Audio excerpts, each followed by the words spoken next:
What's going on, y'all? Today we are making homemade cajeta. It's really easy. Y'all come on, let me show you the ingredients and how we do it. All right, y'all, so we on the back porch because like I said, this takes a long time. It's going to take about 5 hours even out here on the outdoor kit. So I don't really want to heat up the house, so I figured I would bring it out here. This is the first time making it out here, but this is our outdoor setup for canning. So I have my stock pot here, and I also have a netted lid, so nothing from outside falls down in here. And that also helps our milk vent, so we don't really have a real lid on there. It's just a screen.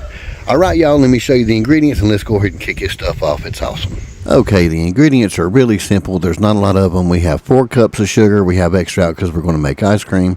Yeah, I'll make a video on that. We also have a tablespoon of vanilla and a teaspoon of baking soda. Now, as I stated earlier, we do have 1 gallon of goat's milk. This is a ½ gallon jar. The other ½ gallon is already being warmed up.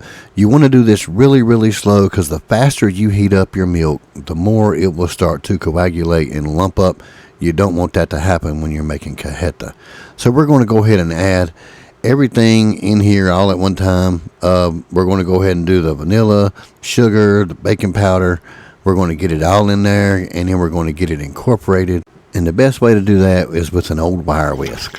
Now, this will be the last time we use a wire whisk. We usually, after this, we'll start using a silicone spatula to move everything up off the bottom and keep it from sticking or scorching. We're also going to use a candy thermometer. We're going to mount that right on the side of our pot. The only reason why I do that is I want to make sure that I don't get anywhere above 175 or anything like that. I'm not trying to scorch this stuff. Now I'm going to set a timer for 15 minutes, and every 15 minutes I'm going to stir this stuff. But what you're looking for the whole time is this stuff to be a very light bubble or boil, like maybe a pre-boil. You just want it barely moving around.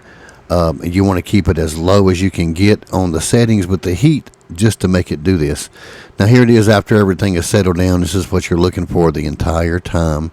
And I'll stir this stuff about every 15 to 20 minutes. The closer we get into cooking this, the more I'm going to stay on top of it and stir it. But as you can see, this right here is somewhere around 2.5 to 3 hours in, and you can tell the color's already changing, and so is the consistency. Okay, so I'm going to stop agitating this stuff and show you what it looks like when it's just sitting here at a very low boiling or simmer point. I like to call it a simmer instead of a boil. Now you can absolutely tell the difference when this stuff is getting ready to come off when you're getting close to being caramel. You can tell here it's just a slight bubble, but it's really different because here we are about another hour and a half later. We're about 4.5 hours in, and you can tell this stuff looks more like lava. We haven't adjusted the heat at all. It's just totally different in the way it looks. So when we get that way, we're going to cut the heat down even lower, and we're going to keep going until it gets this nice, dark, rich brown color.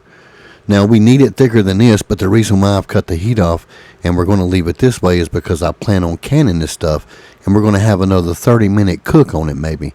So it is going to get a little bit thicker than this, but if you're not going to be canning and you just want some drizzle or sauce, then go ahead and let it go for another 30 minutes to get it just a little bit thicker. So now once we are at that perfect consistency, we are going to go ahead and put it in our jars. This is exactly what it looks like once it's cooled and actually been in the fridge for a little while. Now this is just how we like it. You can make it as thick as you want. Now I'm going to go ahead and show you guys how we water bath this on a whole different video. Now if you've never tried cajeta, you absolutely need to try it once. It's the best caramel you've ever put in your mouth.